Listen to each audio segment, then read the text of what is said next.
किरणों का मुड़ना, माने किरणें किस तरह से मुड़ती हैं। तो किरणों के मुड़ने के नियम वही हैं जैसे दर्पण में समझाए थे, पर ध्रुव की जगह प्रकाशिक केंद्र होता है इसमें, और इसमें दो फोकस होते हैं, प्रथम फोकस और द्वितीय फोकस। ये थोड़ा अंतर है। पहला है जैसे उत्तल लेंस है, ये अवतल लेंस है।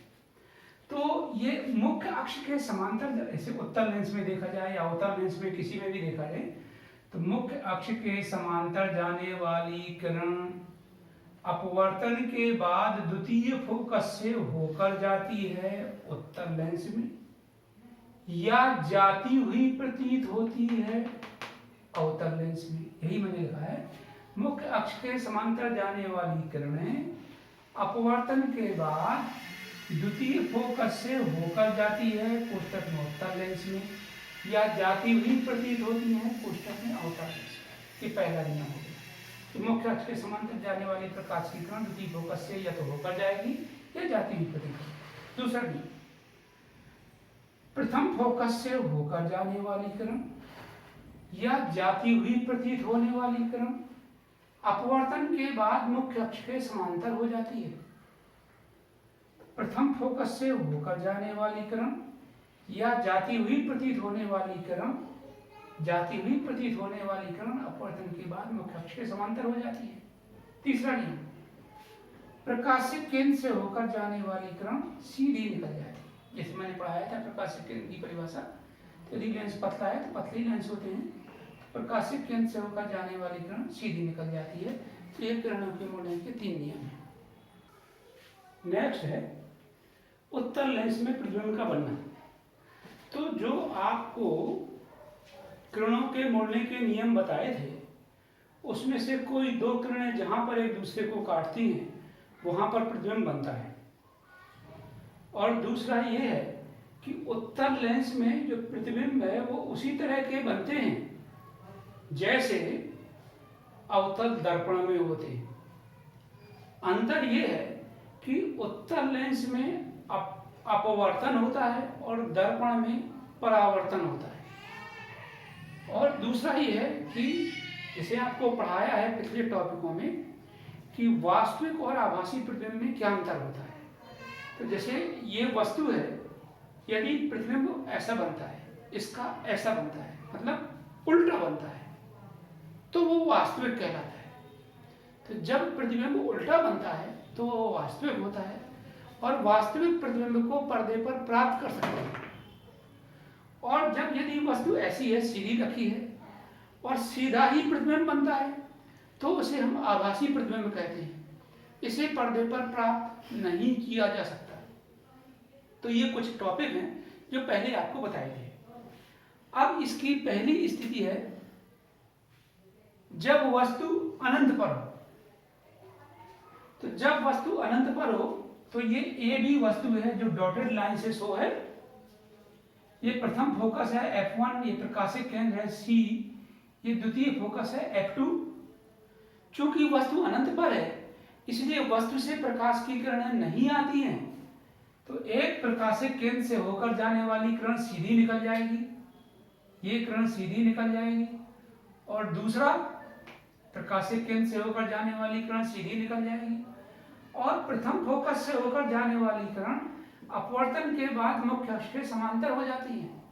तो अनंत, इसका मतलब ये होगा कि ये किरणें द्वितीय फोकस पर मिलती है, द्वितीय फोकस पर प्रतिबिंब बनता है A डैश B डैश, और वस्तु से बहुत छोटा बनता है। तो इसका मतलब ये हुआ कि अनंत पर रखी वस्तु का प्रतिबिंब द्वितीय फोकस पर वस्तु से बहुत छोटा, उल्टा, उल्टे को वास्तविक कहते हैं, उल्टा अर्थात वास्तविक बनता है और द्वितीय फोकस पर बनता है। ये इसमें लिखा है।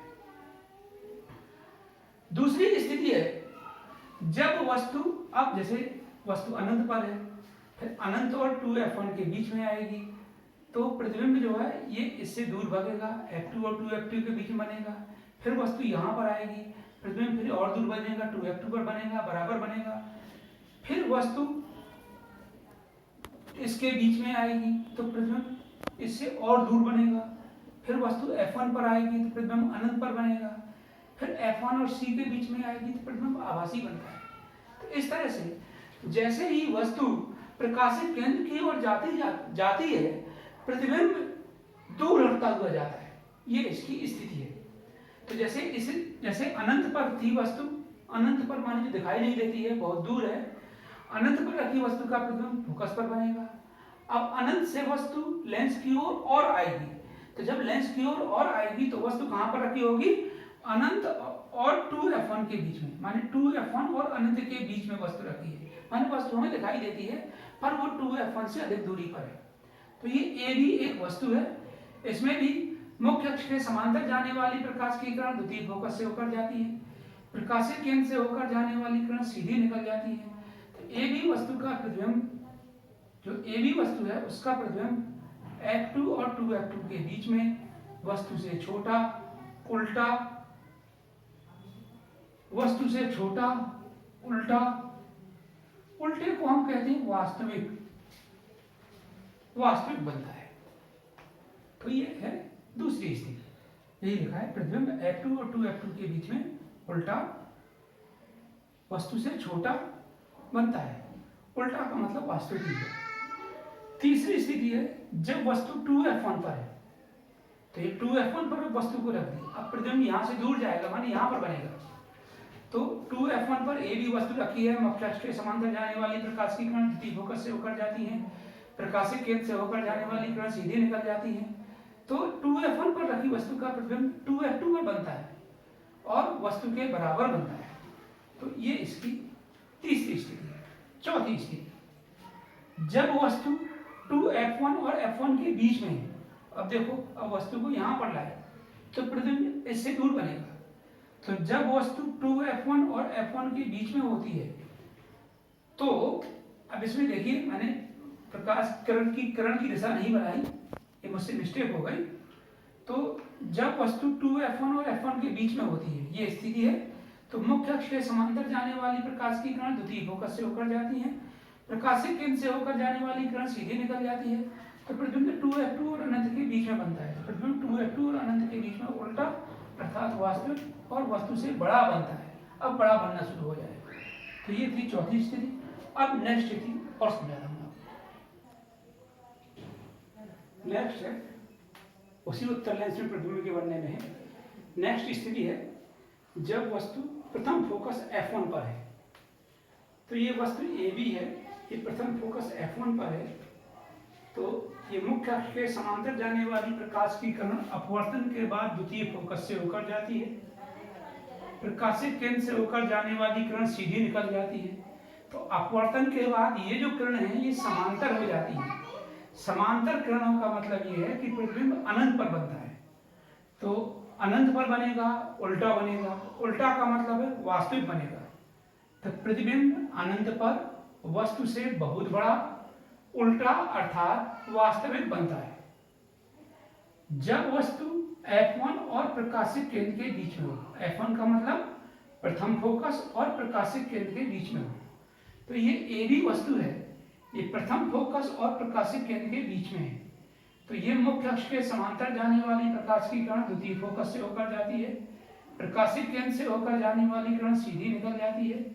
इसको पीछे मिलाते हैं, तो पीछे मिलाने पर ये A', B' प्रतिबिंब बनाती है, सीधा बनता है, आभासी बनता है, वस्तु से बहुत बड़ा बनता है। इसीलिए इस स्थिति का उपयोग हम सरल सूक्ष्मदर्शी में करते हैं। सरल सूक्ष्मदर्शी कहलाता है जो एक केवल उत्तल लेंस होता है, जिससे छोटी वस्तुएं जो हम आंख से नहीं देख पाते उसको देखने के लिए इसका उपयोग किया जाता है। क्योंकि वस्तु को फोकस और प्रकाशित केंद्र के बीच में रखते हैं तो वस्तु थोड़ा बड़ी दिखाई देती है और उसको हम आंख से देख लेते हैं। तो इस स्थिति का उपयोग सरल सूक्ष्मदर्शी में किया जाता है। तो ये होगा कि जब वस्तु प्रथम फोकस और प्रकाशित केंद्र के बीच में होती है तो प्रतिबिंब वस्तु से पहले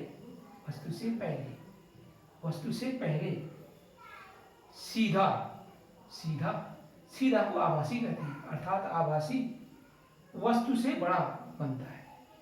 तो ये तो उत्तल लेंस की 6 स्थितियां आपको समझा दी। अब नेक्स्ट है अवतल लेंस में प्रतिबिंब का बनना। तो अवतल लेंस में प्रतिबिंब की बनने की पहली स्थिति जब वस्तु कहीं भी हो, कहीं पर भी हो। तो ये उत्तल लेंस है, ये वस्तु कहीं पर भी है, AB वस्तु।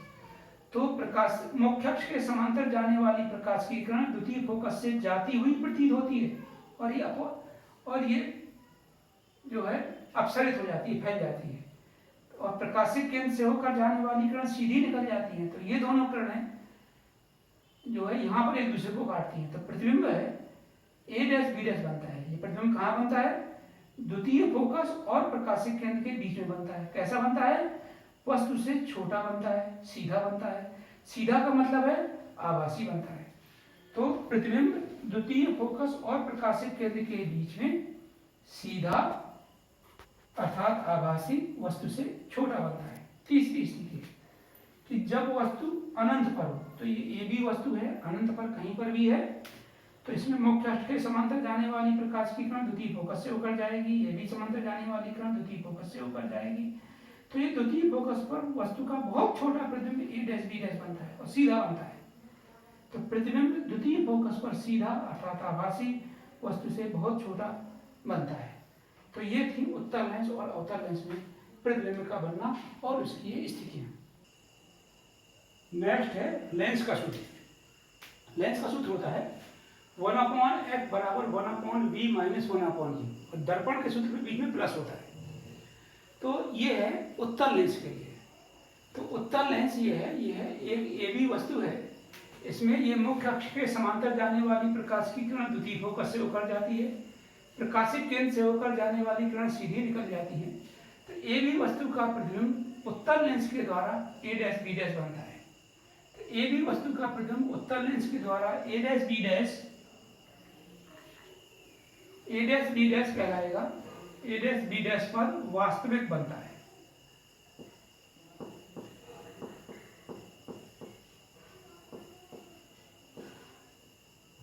वास्तविक बनता है।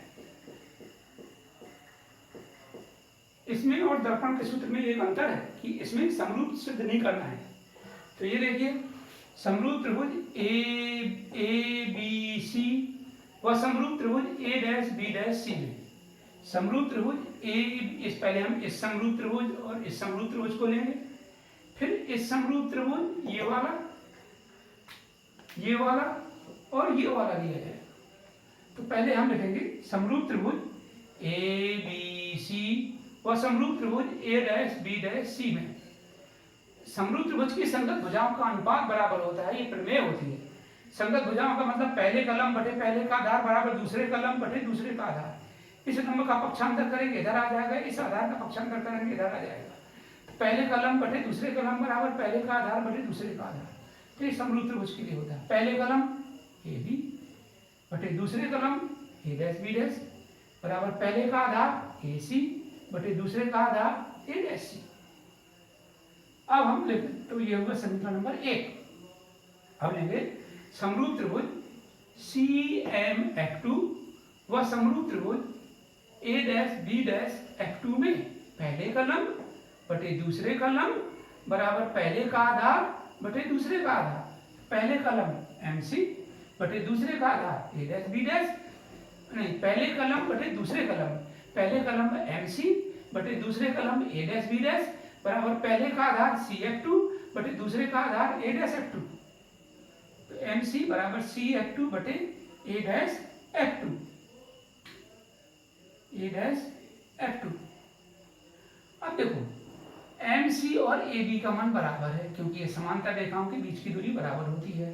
तो MC का मान AB के बराबर हो जाएगा क्योंकि समांतर रेखाओं के बीच की दूरी बराबर होती है। तो MC की जगह हम AB लिख देंगे। तो AB बटे A डैश B डैश बराबर CF2 बटे A डैश F2 समीकरण नंबर दूसरा।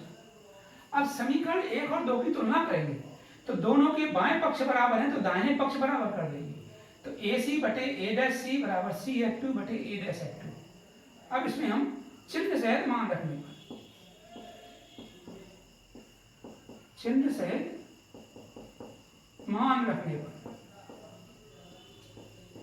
हम मान रख देंगे। तो AC माइनस U, इधर की दूरियां ऋणात्मक उधर की दूरियां धनात्मक बटे A डैश C देखो प्लस V। भाई वस्तु से प्रकाशित केंद्र के बीच की दूरी को U, प्रतिबिंब से प्रकाशित केंद्र के बीच की दूरी को V प्लस V बराबर CF2 प्लस F बटे A dash F2। A dash F2 का मान होगा ये A dash F2 V minus F और जो इधर की दुनिया है धनात्मक है तो ये दोनों धनात्मक हो गए।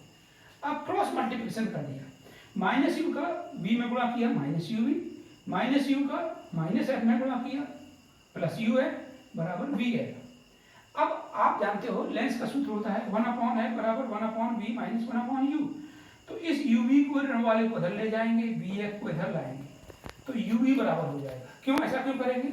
नेक्स्ट स्टेप होता है, जैसे दर्पण में भी समझाया था, नेक्स्ट स्टेप होता है पूरे समीकरण में uv f से भाग देने पर।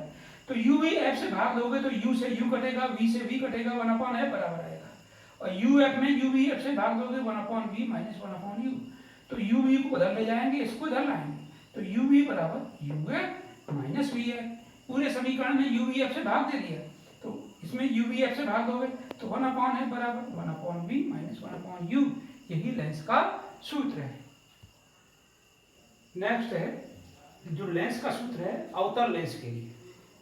तो अवतल लेंस में ए भी एक वस्तु है, मुख्य अक्ष के समांतर जाने वाली प्रकाश की किरण द्वितीय फोकस से जाती हुई प्रतीत होती है परंतु फैल जाती है, अपसरित हो जाती है।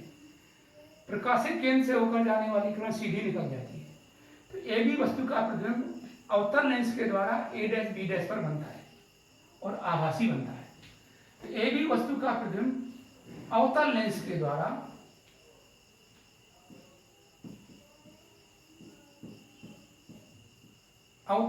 द्वारा ए डैश बी डैश पर आभासी बनता है।